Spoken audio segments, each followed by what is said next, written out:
Stacey Abrams and DOGE crosshairs over a $2 billion payment to nonprofits. All right. This is a suggestion via Discord. Let's go ahead and check this out immediately, guys. Mark Meredith reports from the news, North Lawn at the White House. Hey, Mark, good morning. William and Dana, good morning to you both. The president, as he just said, is thrilled with the idea of being able to save taxpayer money, paying down the debt, and potentially giving money back to taxpayers. But at this point, no final decisions made. This is something still up for discussions. Right. Meantime, Republicans up on the Hill cheering these latest spending cuts, while Democrats warned that they could risk Americans' public safety, their financial future, as well as the future of government agencies overall. Today, the IRS, the Internal Revenue Service, expected to issue a number of pink slips, reports upwards of 6,000 people expected to be cut, and it comes just as tax season gets underway. The president also issued an executive order Wednesday cutting federal spending on programs meant to help migrants who are now in the U.S. illegally. Yeah, again, so far I've heard a couple of things. I do like the fact that DOGE is, definitely massively pulling out programs that are just not interesting or worth actually funding. Number one. Then number two, if you want to give money back that we've already paid into the system, I'm also down with that. The IRS, not a fan. Let's go with the ERS, right? Make other people pay our tax debt. That'd be great. And then stopping programs that have nothing to do with American citizens at all. Again, I see why this man's approval ratings are so high right now, bro. I'm just gonna be honest. Spending on programs meant to help migrants who are now in the U.S. illegally. You cannot continue to waste American taxpayer dollars on giving it to illegal immigrants, as the president has announced he will no longer do, and taking money from Americans, spending it frivolously, and then not being accountable for where that money has gone. The Department of Housing and Urban Development says it's making cuts too. HUD Secretary says it's time to show the American people this is not business as usual. Today, we're announcing that we cut $4 million in DEI contracts here at HUD, which were supposed to be for culture transformation and mindset, outward mindset thinking and subscription services. Democrats warning. And you know that basically that literally always only means one thing, guys. Let me know what you think it is in the comments. I know, but let me know. No, this could have impacts. We heard a letter from Senator Patty Murray who says without sufficient staff to run these programs, community and economic development projects, disaster recovery efforts, and housing across the country will be delayed and could come to a grinding halt. EPA Administrator Lee Zeldin says he's on a mission to track down billions of dollars that were either misspent or parked in accounts meant to boost liberal activists. The latest focus is on a nonprofit with ties to former Georgia Democratic gubernatorial candidate Stacey Abrams. The Free Beacon says the EPA is looking to where some $2 billion ended up. The Beacon writing out in their story that they have been looking into whether or not this money through the Powered Forward communities received the Green Energy Grant, despite the fact that it was founded months earlier in late 2023 and never managed anywhere near the grant's dollar figure. Now, Abrams just this week was pretty vocal. That sounds like a cash grab, guys. That's exactly what that is. It sounds like they parked a gigantic amount of money to basically trickle out to some of the people that most likely signed that bill, let's say. There's just a whole lot of just like inherent corruption in the federal government. And I'm definitely glad that someone is making a solid attempt to kind of clear some of these things up, guys, period. On X saying she's no fan of these DOGE cuts. We'll look to see if this group responds to the accusation about the money being misspent. And we're also looking to see if the president talks about what it's been like as he marks 1 month in office today. Bill? Okay, good deal, Mark. Thanks. The plate is full, and it's 9 a.m. Nice to see you, sir. Dana. And Senator James Langford, Republican of Oklahoma, joins us now. I just want to ask you something. On that money that went to Stacey Abrams' group and was supposedly misspent, that's what the accusation is, can Congress claw that money back? Yeah, that becomes a challenge. You tell me if we can get enough Democrats to be able to join us in the Senate to be able to do that. The president can do that, though. You won't. With the oversight that's actually happening, and to say, how are we going to actually make sure that this is actually done? And the Department of Justice can say if this was fraudulently done, they can actually work to claw it back. It is interesting to me to be able to watch. Early days of the Biden administration, they were creating DEI programs. He was requiring all agencies to find Green New Deal ways to be able to engage, and he was cutting off oil and gas production on all federal lands. Flip the script 4 years later, we're cutting government size and we're opening up American energy. dramatic difference between side by side and first month. Okay, so Elon Musk is the lead blocker on this play. Here he was with Sean last night on solving the deficit. Guys, I don't want to sit here and like let's say glaze or toot the horn, let's say, of Elon Musk, but bro, people are like, listen, Elon Musk is the actual vice president. He's the actual second president type of thing, guys. But that's not the case here. Think about this here. Elon Musk owns Tesla. Tesla is a company that's basically benefiting exclusively off of, right, electric vehicle purchases. Not gas-oriented things, but yet he's working with this president, kind of against his own actual desire, in a sense, right? So when people are like, Elon Musk is here for himself, how? Like, Trump loves gas, okay? He's not sitting here saying, sign the Green New Deal and promote EV vehicles, okay? That can't even haul the long haul anything, basically, guys. All right, keep that in mind here. All right, I'm not trying to toot his horn.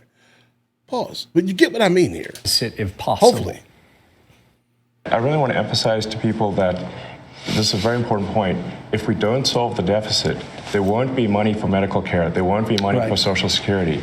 We either solve the deficit, or all we'll be doing is paying debt. That's what we're doing right now. It's got to be solved, or there's no medical care, there's no Social Security, there's no nothing. It's got to be solved. It's not optional. America will go bankrupt if this is not done. That's why I'm here. I want you to react to that. And this is the breakdown of the money that we're hearing, okay? They're saying $2 trillion. I don't know where they get the number. Others say $1 trillion, but we'll see how it plays out. And then you'd give $400 billion back to the taxpayer, which equals $5,000 per household. If you're trying to save money, bro, I'm gonna be honest. Just go ahead. I'm down for this. Just go ahead and take that amount off of my tax debt. I'm happy. Does all that add up for you? Go. First priority is actually get the debt down. Everyone wants free checks in the mail. There's no doubt about that. But we've got to be able to solve the debt and the deficit issues on that. Just take it off my debt. Correct in that we are going to continue to have high inflation and not be able to spend on the things that are critical for us: infrastructure, healthcare, education, national defense, if we actually continue to run this debt. And as people talk about power around the world on this, China continues to be able to influence other countries where we are not able to engage in some of those areas, even foreign policy, and be strategic about it, because we're dealing with debt and deficit. Right now, we have to borrow money from China to be able to pay our own bills. That is a weak nation's future, not a strong nation's future. Let's fix that. By definitely becoming subservient to the opposition, and that does not make any sense. Right? I mean, they used to joke about a decade ago that we're going to have to start learning Mandarin or Cantonese, guys, because that's how much debt we basically had with China. One of the things that you've done is come up why with we're getting bad Senator deals, Langford's top 5 federal fumbles. We can put them up here for everybody to see. Tell me a little bit more about it, because I have a feeling this has a lot to do with sports references, and I'm not sure I can follow I don't get it appropriately. So let me turn it over to you. I know what a broken playbook is. What is that? Yeah, a broken playbook's pretty simple on this, that you're actually trying to deal with disaster relief and to be able to figure out how we're going to solve some of the problems that we have. Right now, if you look at that spaghetti map that's probably up there right now, I can't see it, but if you look at that, there are 30 different agencies that actually oversee disaster. So while President Trump has said we need to return control back to the states, if your small community is in a disaster, you have to contact 30 different agencies, have 30 different processes just to do disaster relief because of the complexities of federal government. Everything from the Department of Commerce, Small Business Administration, FEMA, Corps of Engineers, on and on and on and on. That can't be. That is just wasteful on it. Let's have single authority on it. And if at all possible, have it be the states that's a single point of authority that's closest to the actual disaster. Got it. I like the blown coverage and letting China run up the score. Clever stuff there. One more topic for you. Executive order signed last night by the president saying that illegals will not be eligible for any more federal dollars. Now, Bill Clinton tried to run this play in the late 1990s, changing welfare.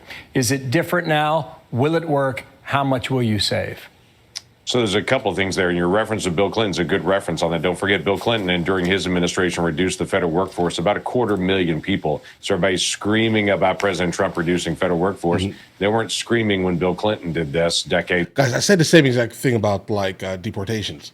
because everyone praises Obama. Okay, specifically in like on my Facebook, at least the people who I see on a regular basis, everyone praises Obama. They're like, Trump is deporting so many people, bro. Obama was called the deporter in chief.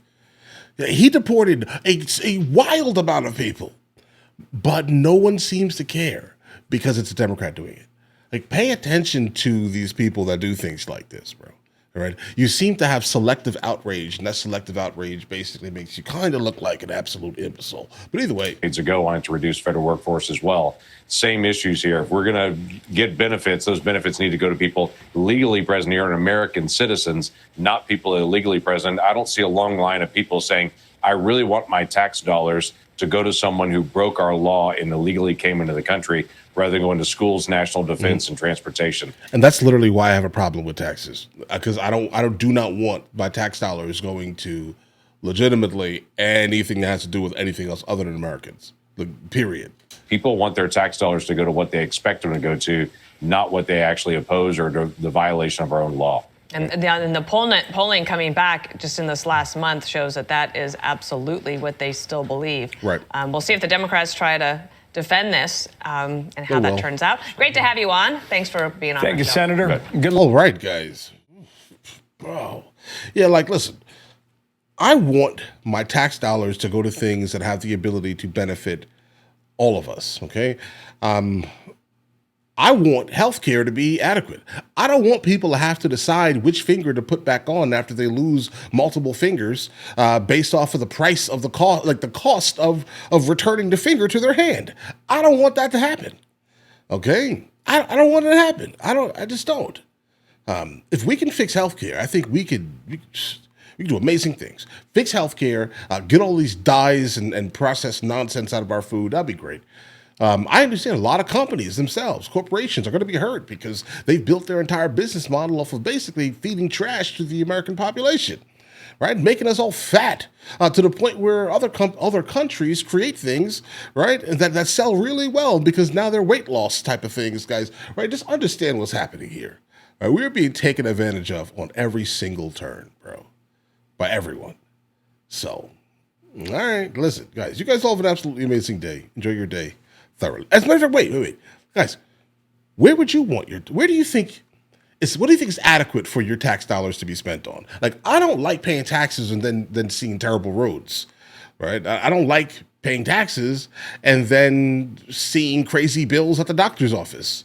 Hopefully you understand what I'm saying here. I think our tax dollars should go to things that actually benefit and add some type of longevity to the life of the average American rather than be used to our detriment. Just a thought here, guys. But either way, I'll catch you guys later. The fact that you just made it to the end of the video says a whole lot, actually. We have a couple other channels. MrLboyd Music, MrLboyd Movie Reacts, along with MrLboyd Discusses, where I just generally speak about the things that specifically matter to me. But in the meantime, I'll catch you guys later.